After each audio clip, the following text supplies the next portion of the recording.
yonyasha. Economy yakamira zvayakaita. Roma economy is bad. Kubasa vasiri kundida. And when they don't like me, Vakakonzera ndiya kudiwa. but you do attend. Mari isiri kubatsika. Imali ingekho. Munodurura nyasha mwari wako. Nyasha dzenyu dzinowanisa nyangwe nepekuka. Mueconomy yakadai. This economy. Mwari ngakupe stand chete. Nyasha dzinodarika kuchenjera. Iya yako haisisiri beauty much. Iya grace. Grace can beautify you. May the grace of God beautify your life. Nyasha ngadzikupe runako. Nyasha ngadzinakise basa rako. Nyasha ngadzinakise imba yako. Nyasha ngadzinyasise upenyu hwako. Interpret. Continue. So challenge yatinga wende kuti babarika atipo. So not in these days, I love the prophetic, I respect prophets, but danger the era ilipo, people they come to receive more than to be taught what to do. For them to be able to receive. People they come to receive. They don't want to be taught what to do so that they can receive. The era of the prophetic yatina. Efuya kuzoudza vanhu. Vari kuda kunzwa. Kwete kuvaudza. Zvavanofanirwa kunzwa iri pfungwa yaMwari. Chechi yemazuva ano haidi barika. Havadi vakati tu. Chakaita kuti Jacob aronelia. Mwari akapindira. Kuti aiwa uyu haasi kudiwawo. Saka ndakakukonzera kuti abereke. Liya akarongwa neusiku. Nekuti Jacob akadza kuinterpreta dream. Yaakavata ngirozi zvikwira nekudzika. Mwari varitomupai picture. Kuti kana wava muna Jesu. Pane zviviri zvinoitwa. Nokuti the ladder represents Jesus. Jesu paanenge achiudza Nathaniel. Kuti uchaona ngirozi zvikwira nekudzika pamwanakomana waMwari. So kana wava Kristu akatemba neropa raJesu. Barika. Unokupa breakthrough. Zvaunoda. Mwari anozvigona. Zvaanoda. Uchazvigona.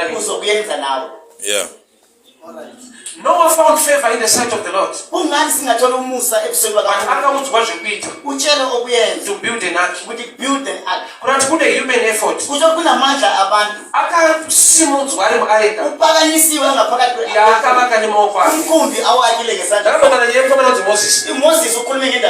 Ichokwadi wakararama by grace. But anga akaiswa mubasket. Isina kurukwa nengirozi. Naamai vake. Which represents human skill. Kune zvakaitwa naamai. Zvakati mukomana aregere kunyura. So danger yatinayo nayo ndeyekuti chechi inongoda Rachel chete. Hakuna noda Leah. Leah haana kutinakira. Leah ichoice yaMwari. Gamba zviri zviviri vane vakadzi vaviri. They make you complete the house of Israel. Imba kwaIsrael haina kuvakwa nemukadzi wayo. Ukaenda kubhuku raRuth, vanhu vachitaura ropafadzo kuna Ruth. Vanoti Mwari ngaakukomborere sezvakaitwa vakadzi vaIsraeri. Vakagona kubereka vana. Vakagadzira rudzi rokwaIsraeri. Kuda kuti to have a complete house of Israel. Maitoda kuti murume uyu ave nebarika. Nokuti barika redu ratinaro nhasi. Old Testament and New Testament. Unofanirwa kuroorwa neshoko raMwari. Shoko raMwari ndarine relationship newe. But in Old Testament and New Testament. So ukazvitarisa pane Jacob haasi kuda Rachel. Akatocomplaina. Hakuna munhu anocomplaina kana iri nhau yaRachel. Ukangoparidza zvaRachel, receive your house, receive your car, I see your promotion, but receive anyone. Tikati tikuda mapledges pano, Leah akashata. Hakuna church yodalia. Hakuna mtendano dalia. Dai Mwari vatisunungura ipa. Taona kuti munalia. Muna breakthrough irimo. Munalia. Muna favor irimo. Nokuti kuita zvinoda Mwari. Unodenda kuti Mwari vakuitire zvaunoda. Unoziva kuti chinhu chinoberekwa nerudo yasinento izala ngothando nekuteerera ngengakulalela nekuwirirana nokuzwana chisingataurwe okungakhulunywa but zvinongoitwa kodwa ziyayenza kana muri in good books. kodwa masingandito Kune vana vangu nini havanikumbire sadza abantwana abateli papa kuba nekuda kwokuti vana vangu ngenxa yokuthi abantwana zvichitobuda pamba mauva hakuna baphumayo mwana anga uye kwandiri hakuna mntwana uza kuti baba make kumfundisa sure mwana ukuthi baba make sure ukuthi siyadla namhlanje unotiuraya nenzara mudaro sizofa ngendlala la havana marequest iwa abanayo ama-request nekuda kwokuti vana vangu ngenxa yokuthi bayazi uye bantwana tinowirirana and ngaloko ukaona mwana akukukumbira ma umntwana acela ane zvaatadza kunento kana kuti ayihlulekile ari kushora baba wako oro kune zvokuti ukanokumbira kuna mwari mwana unoziva kuti unemambara kune zvinoitirwa vana vake nekuti ndivana vake uyazakunezinto zenzela abantwana saka kana waa mambara wegona uchitodhauta mawuyinkinga kuti zodhawuti mwari anongonopendinyidzaaasatema so there are times ekuti kunezinto ukuthi chechi ikasaudzwa pamusoro paliya ma ibandla lingatshelwa ngoliya vanhu vanozara abantu bayagcwala nekuda kwarachel ngenxa yakashela baba kwakazara kuzhinji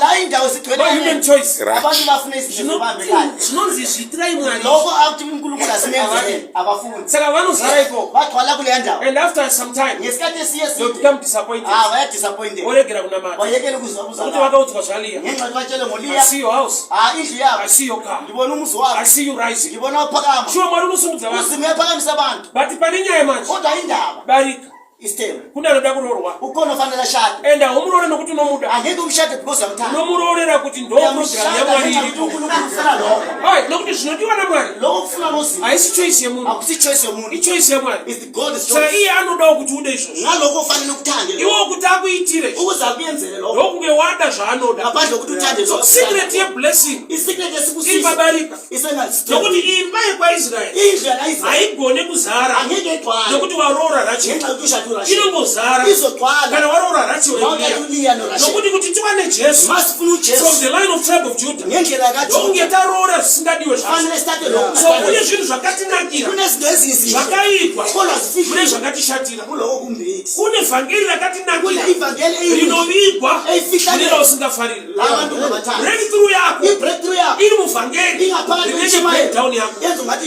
zvokuti parinosimbirwa rinokuchinja ishinyayelwa unonzwa sekunge riri kukurwisa riro rinokurwira kodwa hilo likulwela empilweni yako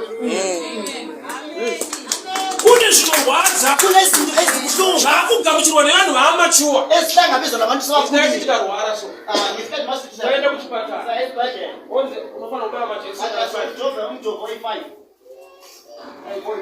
ngazigarukana oze mwana mdiki because umntwana omncane anoziva kurwadza kwejekiseni uyakwazi ukuthi umjovo ubuhlungu umuntu omdala anoziva kurapa kwejekiseni uyakwazi Yeah. ukuthi umjovo information iyoyo information leyo inoita kuti yenza ukuthi zvaitwa nambuya wako lokho yenza ugogo vaishuvira akati adisa unoenda kuchipatara maka esibhedlela akandifamba jekiseni unobanikela amajekiseni vaiti kupiwa bathi hayi nginikela amajekiseni hayi ingoti bereikaonokomoku unikela amaphilisi kubayiwa because umjoviwa oze vana vadiki abantwana abancane vanobayiwa bayajova vanhu vakuru abadala vanorapa bayanikelwa jekiseni rinobaya rinenge rakatakura zvinorapa jekiseni rinonangisa mushonga asingagoni kunanga mushonga neimwedzera ndozvoita masarudza injection but nekuda kwekune kapachuriti ndapiwa 5 injections ndakabayiwa 2 zvimwe 3 ndaingonotendera kuchipatara kutsvaga munhu anongonyora jesi saka bereki vainetseka kuenda mushonga wacho usi kushanda gamba pane zvandiri kujeka vafundisi vanonetseka sekoyasikukomorera vanhu ikatikuparidza vanhu ikuanamatira vanhu vari kujeka majekiseni All right. kana usati vakura jekiseni rinobaya kana wakura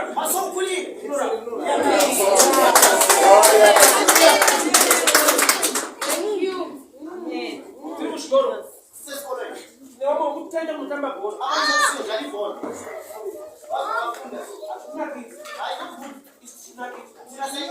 vati munhu upenyu mani akananipa kudara noita basa rekutsvaga basa asi vafanira nemabasa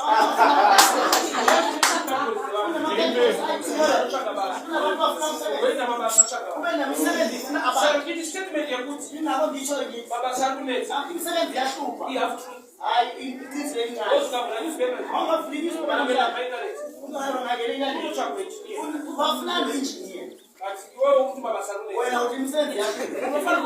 Ufanele uthi baba sayithethe apha nini.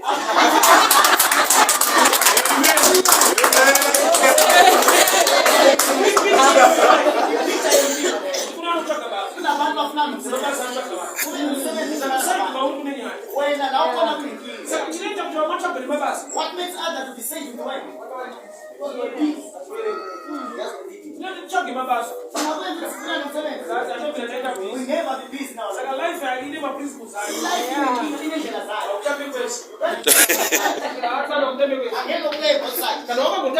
if you play at school, in life you must be peace in life. Those who are starting in this school, now they are resting. Anytime they can give them coffee. But at the workshop they can have coffee again. La office, they've got benefits. You never be ticked. What have you done with Leah? If you just love Russia, enjoying and dancing, the time for Leah is coming. What you don't like is what happened. You ignored Leah. So God give us opportunity. This matter for Leah. If you fail at school, do what God is saying. He raised the beggar from the dust. To be a beggar is a time. To stay as a beggar, it's a choice. I guess it is cheap in that man. To be a beggar, you can just cross it in life. Sometimes you never go to school. But manje soyasebenza awufuna ukuya esikoleni futhi. Are we blame each other in life? You never take me to school. Mama sebenza uyakhona ukuthi usikambise esikoleni. But today you are not going to school. Kodwa nabantu bakhomba ngqonana. Leah is a boring person. Hayi akathandeki. uRachel is beautiful. Ezinto ziyadina. Umuntu udinga ngokusebenza. Isalary uyayithanda. Imali uyayithanda. Kodwa ivila liyavila but kodwa livila lifuna imali. Ukuthanda uLeah akusi choice yomuntu. Umuntu lo foster. Umfazi obusuku lo. If it was daytime he was going to say. But God knows the day. Umfana lo namehlo. Mnikeleni ubusuku. Why? Because lo simnikelayo. Une purpose. Build the house of Israel. Ukuthi akakho umzona Israel. Amazangu zinoparizwa zvese zvinorwadza. Lokushikaila lokuhlungu. Purpose iripo. Une purpose empilweni yakho. You know what I know? I know. As a blessing. But it's kusiso. Inonakitsa. Imnandi. Ushanda kunorwadza. Ukusebenza kuhlungu. To start is very hard and painful. But life, which is treasure, everybody wants it. So Jacob, church, ibanda, abalifundi stem. Taura blessing. But we say taura roba fat. Shakataka maruno roba fat. But there is a problem. Talisa shiroto. Sendipu. Anarotangiros. Saibira. Ilesha nekudzika nokuya phansi fulani pane zvinodiwa nemunhu uchakutona fulani zvichemo zvaanotumira kuna Mwari all the prayer but Mwari vacho vane zvavanoreleasa kuti uzimu yarekisa kuti pane zvauri kuchema what you are crying for ita izvizvi do this zvigadzirise dambudziko fix here saka Jacob anga asingadi it doesn't want that adizive pane angalipupurire ramazamo if somebody can testify about this asiri kuda uLeah ungathanda uLeah panokuva chechi yakuda Leah ibanja namhlanje lifuna anokuti Leah anobhadhara manje kuna Leah kunoberekwa Jesu Jesu unobvisa kuipa kwedu Jesus will take all our the greatest blessing isibuso school yakavigwa muna Leah ifike kuLeah kana wa mature if you are born up Leah ndiye choice yekutanga yes the first choice but kana usiri mature but when you are still a child audi kunzwa nezvaLeah you don't want to hear about automboda izvozvo you don't want it urikuda blessing yako you need your blessing munozana even the devil you know Satan ngokwakhe anoattack vanhu even mu blessing uya attack abantu ngaphakathi kwesibili the more God blesses you ngesikhathi uzima kubusa the more you must fear God ngesikhathi ufanele usaba the more you must love God ngesikhathi ufanele uthande why because haitadza kukuattacka because those who are not attacking uchitambudzika ngesikhathi usinowana mukana wakakura kana wagarika kana Satan aida kukuuraya if Satan want to kill you usina moto ungana moto And God keeps you. There is a lot of opportunity to kill you.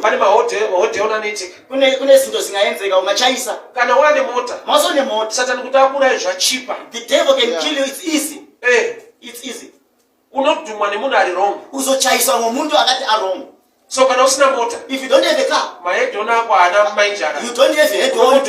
So the devil fight but you start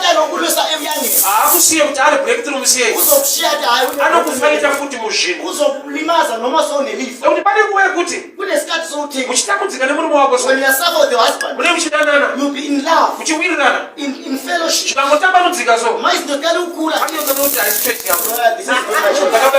I was just play for that. Our eyes are open because of the cash. Again, charity me so.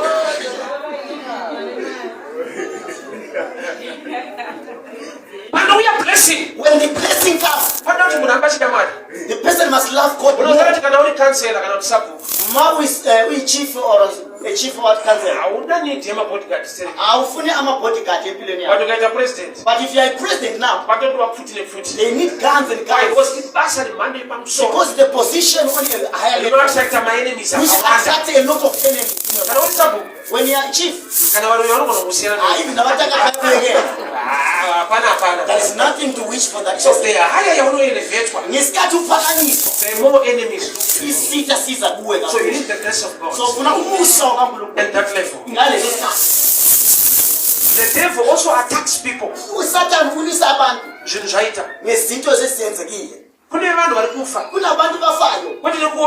Not things are difficult, but because things are in good condition. Because the money is more, and he go to a jail which was not necessary, and is involved in before you pray for more money, pray for the grace to be more. More things are good in your life. Before things go say, God be with me. Because there are people who divorce because things are going well in their life.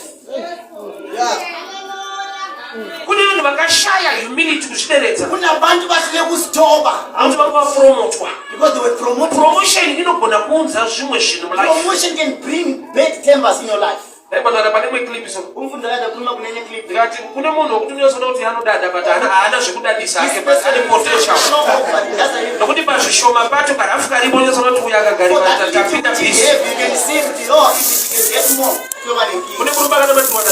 There's a man Jesus prayed for. And they asked him, what do you see? And I see people like trees. Who thought this man was better before he was blind? He was respecting people.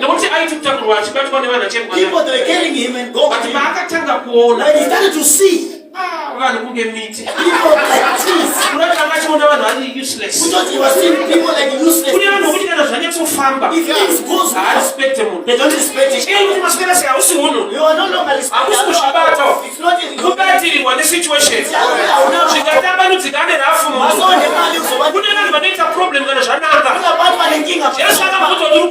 Jesus asked, what do you see? People are looking like trees. A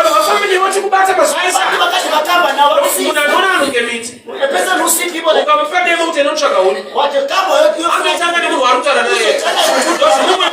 because he's casualist. You don't respect other people. It's because you are in that level. How come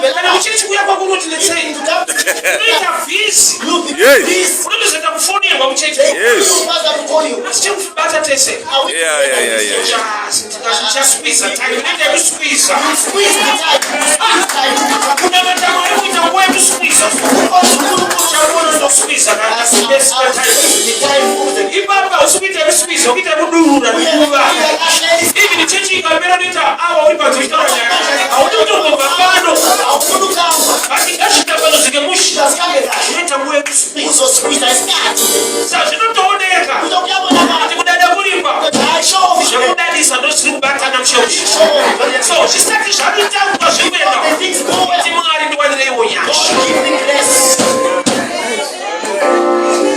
the God of Leah. Kereke ilikuwa bagenda babali. Ibadla lifunuka esithembini. Walimboda wani mkazi. Bafuna one woman. Wadala kuchange kuzale. Mawufuna ibadla liswala. Leah. Ungakhulumi ngoLeah. Rachel. Khuluma ngoRachel. Beauty yake. Ubuhle bakhe. Unogaramushi. Awuhlala Mwana nokusimuzira. Uzimuzo ukuphakamisa. Awurambe wakadala. Awungeke uhlale unje. Maya receive gega. Ayi receive mfundisi. Kunze offering yako. Uthi offering ngale. Unemba utoilet. Uyayithola.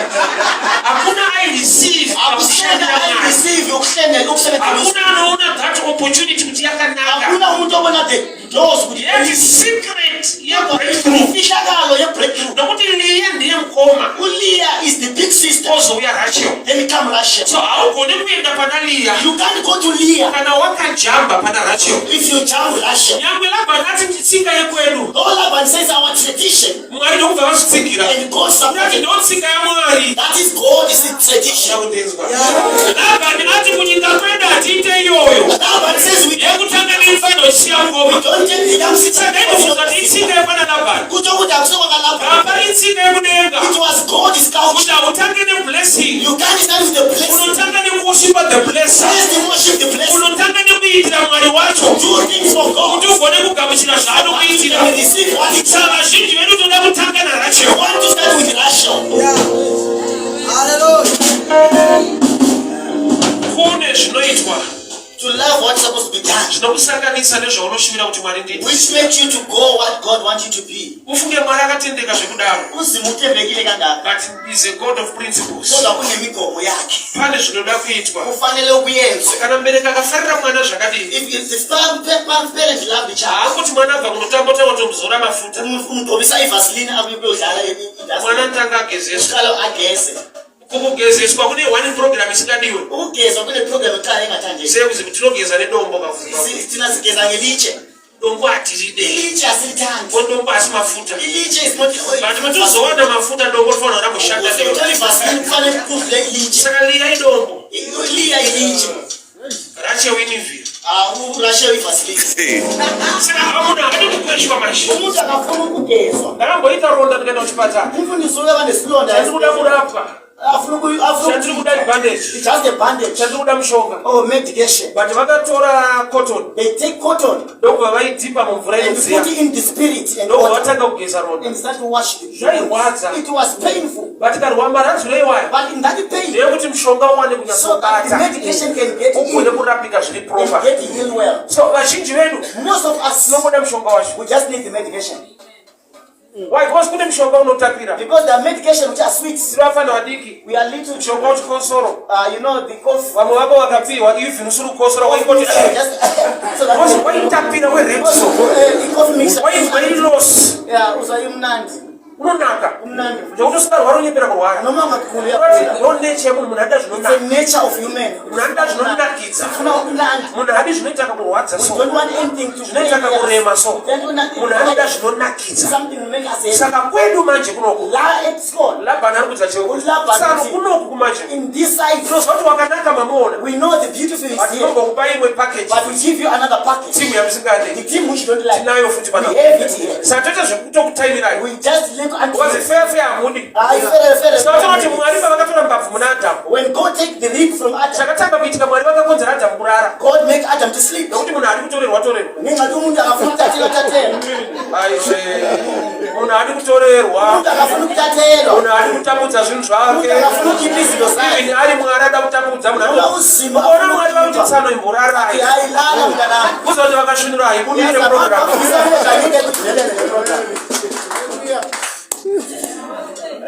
Mwari vaigona kungoti aiwa mira ndikugadzirira kutori mbabvu yako. But Mwari anoti munhu anotinetsei. But the person is a problem. Saka even mushoko manje. Even in the words. Mwari pamari chaiyo. On money extremes. Vanoti But try me. Mwari havadi kuedzwa. Akafuna But vakazoti but kana iri yemari yaatotamiedza. let me say try me. Yes. Ingondiedza iwako manje. Try me. Ingonditesta. Test me. Dai ifona iti mbondibipa ndofuna I bheki. don't shy. Mbondibipa ndofuna. Shy beeping zokufonela back. haisi nature yemuntu. Akusi nature yomuntu mfuna Udaliya. ukuthi athande ukulinda. Nature yedu. Inature yethu Udalaje. sithanda urashe. Saka church yafoyile baba. Nungakho ibandla lifelile la. Ukukaparidza rachosha masiba. Uma ilurashe kakhulu. You lose members. Uzoluza ibandla. Because kuna members. Because kuna members. Racho minded. Abane ingqondo yakarashe. Akuna bane Eliya mindset. Abana ingqondo yakaliya. Favor kana kuti blessing. Umusa or ikusisa. Yakalidwa apa saka mwana chiti vanhu vangu vapara nekushayiwa ruzivo. Ibapo kulata abantu bafile ngenxa kwani nekushayiwa kunabatira. Hayi kuti abathandaza. Kuziva. Ulwazi. Knowledge ikashayikwa nonoparara. Ulwazi lungabikona abantu bayafa.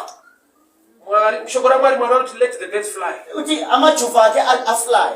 Nanasi ostrich ayibhuruki. Namhlanje i-ostrich angeke uyithole. Kuna imwe version yakanzi ostrich ya too heavyweight. Ayikho ithi i-ostrich uyasinda uhlale ngaphansi. Mwari vanotaura chokwadi. Uzima ukhuluma iqiniso. Nanasi ostrich ayibhuruki. Namhlanje ostrich. Ostrich itori mugroup rebirds. I-ostrich nayo ibizwa ku-birds. Itori ma-feathers inotukandira mazai. Nayo iyenza amaqanda njengejuba. But ayisimuki. But angeke indiza. So nani sika ostrich idimoni luthi. I-ostrich idimoni lakhe. Munhu akati akurema ngakati ndege chaiva isi mugroup rebirds. Helicopter kodwa iya phezulu. Ostrich chi. I-ostrich inkinga yakhe yini? Sawa bayithatha unobva waita club. Ma ungayibheka uzoba yakakura kumwe kweso. Inomzimba omkhulu la. Chiiki. Kodwa nje encane ingqondo. So knowledge kawashoma. Maye ulwazi ngabancane. Awusimuki. Angeke ubakala. Ndiyo kusawathola livile munhu paanoberekwa. Nakubona noma umuntu azalwa. Manje akabuda msoro. Gama first the head. Iside iyoyo. It's a sign. Kuti panyika pawauya. Kuti la uzekho. Usati wafamba. Ungakakhambi. Funga. Cabanga. Wafambira mahara. Ushaniswa nevanhu. Iraramidze kufunga kaya. IBhayibheli alispeak. Hakuna vhesi inoti musafunge. There is no verse. Hakuna pakanzi do not think. Rangu pakanyorwa pakanzi do not worry. Uthi ungacabanga excess. Worry na think zvakasiyana. Ukucabanga nokucabangisisa kufana. Worry kufunganya kunetseka. Ma uhlupheka enhliziyweni. Overthink pachinhu chasingagone kuchinja. Uhlupheka ngento ongagoni ukuthi ungayilungisa. Don't worry. Kuyiwali le. Thinking. Ucabanga. Ifavor yakaphiwa munhu naMwari. Umusa uNkulunkulu asinikele wona. Hakuna vhesi inoti do not think. Ayikho ivesi ithi ungacabanga. Nokuti kune zviri kutoitika panyika. Kunezinto zenzeka Kwete namhlanje. nokuti iprayer. Hayi ukuthi umthandazo. But i-thinking. Because omunye umuntu ucabangile. Buildings auri kuonayo. Imako yonke uyibonayo. Haana musikwa naMwari. Uzima zange adalele all this. I-thinking yevanhu. Umuntu akade acabanga. Ndovakaisa mabuildings aya. Uyofaka imako yonke. Mota dzauri kuona haisi creation. Imoto zonke lezi is not a creation from God. I-thinking ability. Ingqondo yomunye So umuntu. ukaverenga vhesi yeno vhati ingwani shiri dzedenga Ithi dziri. amajuva akana insimu Asi dzinodya. kodwa ayadla. Shiri haina maoko. Inyoni azina izandla, Haina munda. ayina insimu, Hairime inodya. ayina la ilima khona kodwa iyadla. Because haina munda. Because aninqa ukuthi ayina insimu, Haina maoko. ayina zandla. Yoti zvakanyorwa. Uthi kubhaliwe la. Kuti shiri chaidzo anochengeta. Hayi amajuva nenchini. Sei wochida vhesi yeshiri. Ungathi ufuna ivesi Iwe une maoko. unezandla, Une munda. unensimu. Shoko robva rati I'll bless the work of your hands. Izinto zobusisa Uzoona veshini baba. wena uzibula xikona. Hayi waiona zvekuita Mwari. Hayi uzobona ukuthi unayibhatala. Peshiri ndopaki. La enyonini kula ufuna khona. Chashota apa i-thinking. La usuthi ucabanga. Wafana ukuanalyze. Wafanele ucabange kahle. Okay. Because haina maoko. Ayinazandla. Sayinofana ngakushaya. Ngezandla kuthi ngifanele ngisebenze. Ufunge inonzi Canaan kana promised land. Uyazi Kenani or like step Ukasarima muri Canaan. ma ungalimi useKenani Unofana inzara. uzofana kulamba. Tiyo Mwari aripo. Kodwa uzima khona. No, inokuti inopafatsa. Ngenxa ukuthi isibusiso Yakaiswa munhu. ibekwe emhlabathini. I-promised land not fruit. Hayi isithembiso somhlaba. So zvakafana nekuva muKristu. Ufana nomzalwane. Wauya mu-promised land. The promised land. You must know what to do. Ufanele ukwazi ukwenzeni. Ukasaziva zvekuita. Ma ungakwazi lokho kufanele ukuyenza. Uchikoda Leah. Ma uthanda uLeah. You will be disappointed. Uzodisappoint empilweni. Leah anozowanikwa after dzimwe 7 years. ULeah uzotholakala after 7 years. Donge uchiripo. Uzoba usaphila na. Church this way. Bandla ke nini? Barike Eastern is the way to go. indlela lesikhamba. Zvakanaka kubatana musoro tisina matira. Uhle ukuthi sithandazelane. But zvakanakisa kubatana mukati memusoro. Ufanele ukuthi sibambane ingqondo. Kubatwa musoro uchinamatirwa kwakanaka. Kubanjwa inhloko is good. Zvakanakisa. Kodwa the best Kubatwa mukati memusoro. to touch your mind. Even ukaenda kuna prophet. Ma ungaya prophet. Church ina prophet. Ibandla no prophet. Vasati vaprofita vanovhura Bible. Prophesy he opened the Bible. Ngati na iye respect the word. Kutokuti nayo uhloniphe. Andozva zvati kuprofitana. Lokho ndikuprofita. Ukashaya shoko ramwari pauri. Isra kuNkulunkulu. Achimanifest. Angeke kuze kube. Mwari vakashanya kumba kwa Abraham. Uzimu aya endla. Vakati gore rinouya nenguva inochanya mwana. Vada kuenda. Before he go. Ndobva vakamusira tip. Amsheli tip. Ine pese. Inombuzo. Ndobva vati kudini? Ati. Where is Sarah? Atukupu Sarah. Mwari havaonere kuna Sara. uNkulunkulu akabona ukuthi wayisera vanoona vanotomupa clue uyabona kodwa kuti pachaprofita kuti chava nemwana ukuthi mangithi uzwana nomntwana nonge uchiri nemukadzi if you still have a wife chiprofita chekuva nemwana usina mukadzi achimanifest ukuba nomntwana onganamfazi angeke sibe khona nokuti Abraham ndiye akayozoseva Abraham come and save Sarah behind the tent. Sarah was cooking behind the tent. When God said, I receive. If I receive, where is Sarah? Sarah upi. Without your wife, it can't so your Sarah is your work, is what you do. Sarah umsebenzi lo uyenzayo. Sinotenda kuti Mwari anoita zvishamisa. Ndakona kuti uzimuyenza ukulu. But there is a platform to receive. Can I bless the work of your hands? Make sure you put your hands to work. Hallelujah. Yeah, na kids. It's not our choice.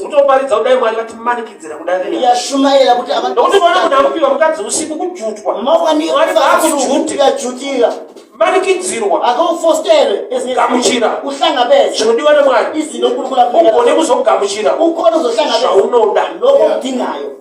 Hallelujah. Thank you. Gamuchira hlangabeza chinodiwa nemwari okuthandwa usimu uzirarame uphile kuzo one uzobona kuti Mwari vanga kunyepera ukuthi uNkulunkulu uzogamuchira zvaunoda ukuthi uhlangabeze lokho udingayo. Akuna Leah uLeah akekho kana Leah siku if Leah is not there pana rachiwa pana nyaya aurashia kusiku nekunaka kwese kwakaita rachiwa with that beautiful which Rachel is having asiri akubereka Juda aya akusungu yozalo Juda atigone kuwana Jesu pale we can't find Jesus into here. So now ya Jesu indaba kaJesu kana uri believer ma uyakholwa ukuthi Mwari ndizisezwe kuita uNkulunkulu msiza ukuthi ngibone ubone sezwe kuita ake ngibonise ukuthi ngenzeni breakthrough kana kuti favor umusa or breakthrough yakabigwa mbarika ifihle kule step barika iruka ignore istep leso manga signal yabwe Mwari achitaminana noma uNkulunkulu enze okukhulu there is a platform kunendlela inofana kusvikira favor yako sifanele ifike umusa wakho samfunzo wandinawo nasi umbuzo ofunza uphethe ukuthi Leah akaenda ukuthi where is Leah waimboshandira Mwari you were working for God misodzi iri right inyembezi is good asi rinongoti shoko racho manje but izwi lithi those who plant in tears labo batshalako nenyembezi those who plant in tears batshala ngenyembezi vanodyara nemisodzi batshala ngenyembezi kwete vanodyara misodzi hayi batshala inyembezi tears are not seeds inyembezi akusimbele they are just a sign kuyindlela nje things are tough ukuthi izinto zinzima.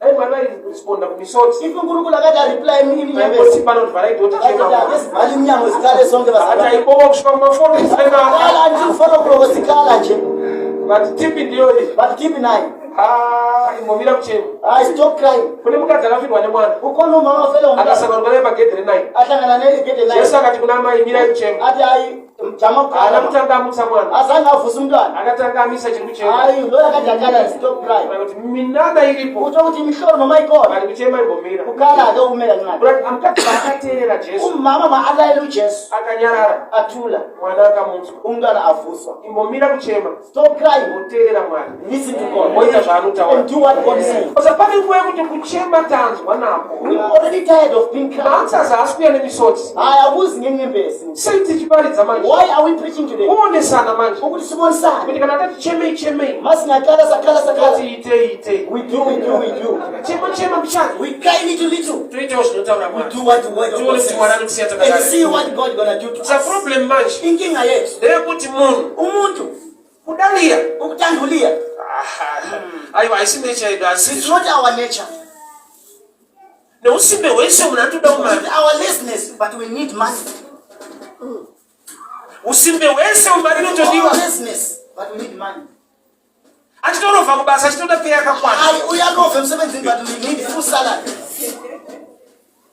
ndo nature yemunhu inature yomuntu Saka hanzi na Laban manje. But Laban now. Kwenda atidaro. Hayi lana asibereki njalo. Saka hasi Laban ataure. So akusi Laban okhulume lo. Nodi nyamba zvitaura. Noma akhulumile. Sei mwari vakapindira kusayifanya. Uzimo asapotile Laban wakashandiswa naMwari taura the mind of God. Okusho ukuthi Laban was an instrument to say what God want to be done.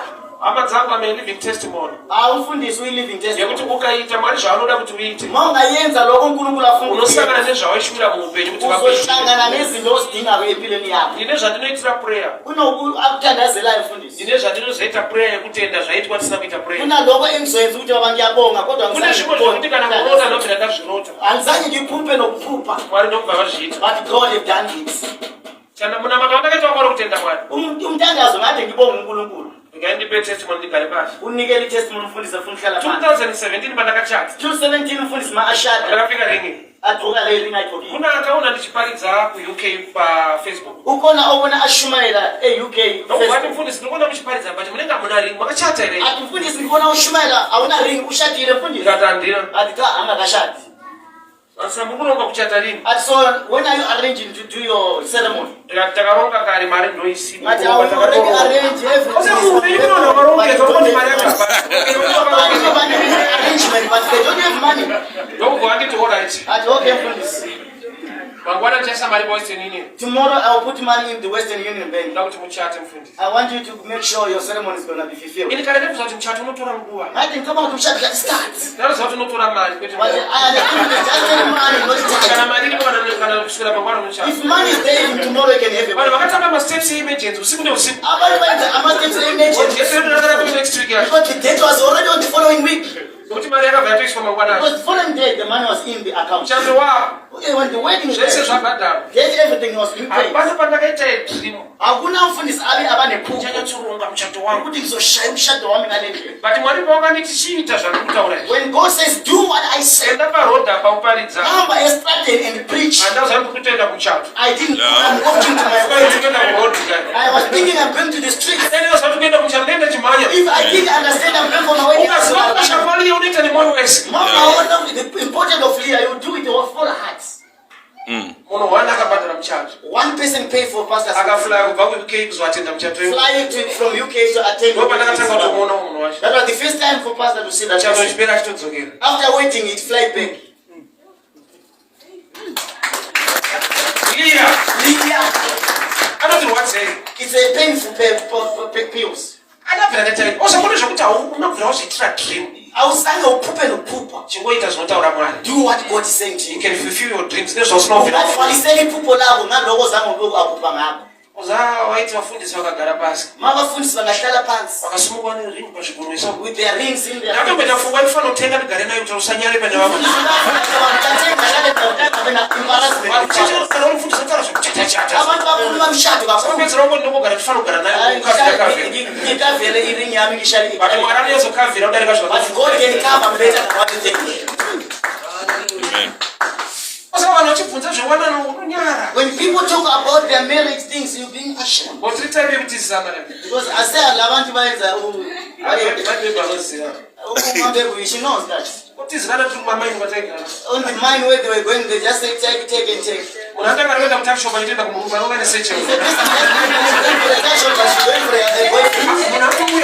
Go feel it. But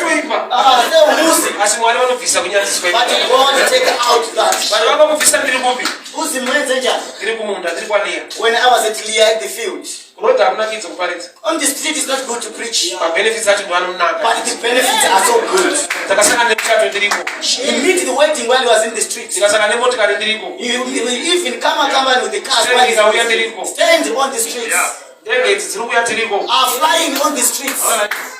If I didn't understand I'm going for an aeroplane, I was going to run or fly. So if you know who leader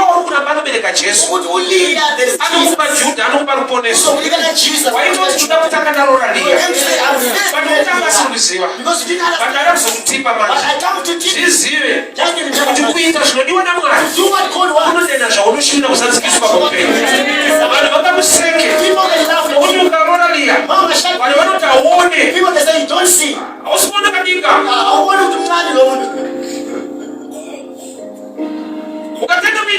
If you start to wait for God, people they say things. But they are used to change. Abayachange abantu. Ababa dairoja banataka badza mu road vakanyala nini? Lakati atashe kona mfundisi abantu vaiti vakavuza mu road waita kuna chipadza barensi vaita vanogara naile kuseri. Basifisha ebihani. Vaiti chinja mekugara hanza rogara naile kuseri. Next door. But Mwari vaita zvinhu zvavo. But when God start to do the things. Vavona munhu ari pa TV pa newspaper nemuvi. The same people. Abantu lava vakati anogara pedu chaipo pedu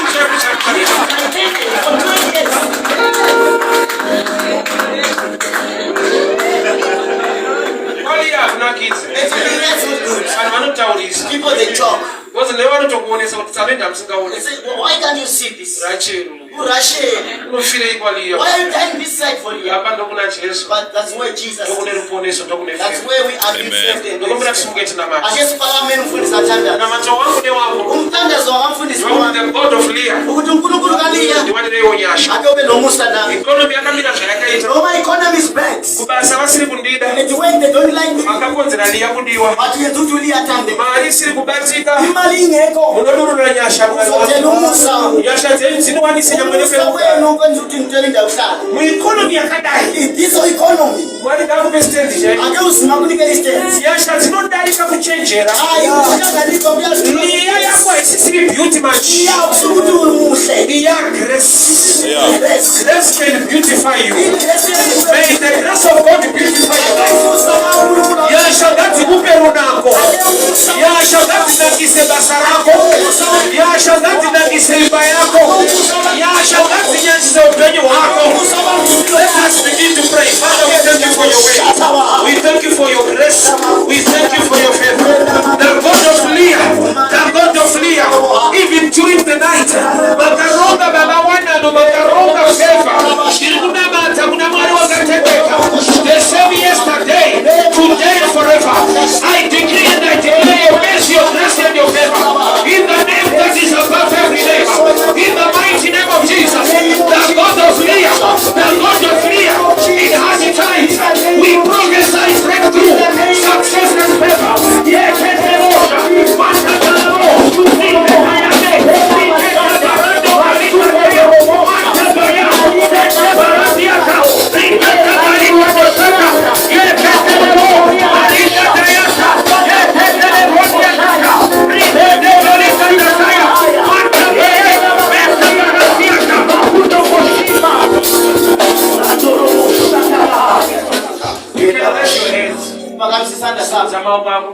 Let me pray. Father, I decree and I declare. Yes, Lord. Your mercy and your grace upon your people. Jesus.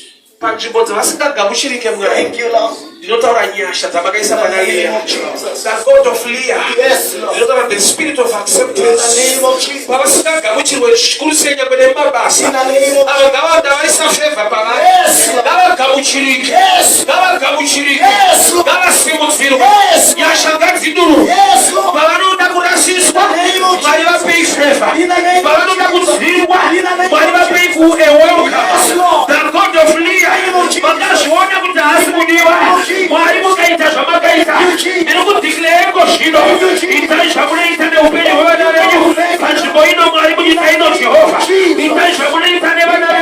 you can change the goalpost.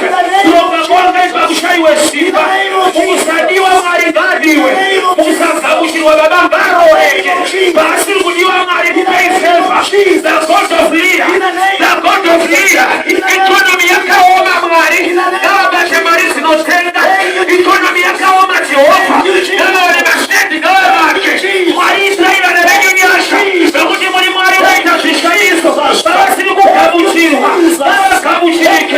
I decree and declare favor in the mighty name of Jesus.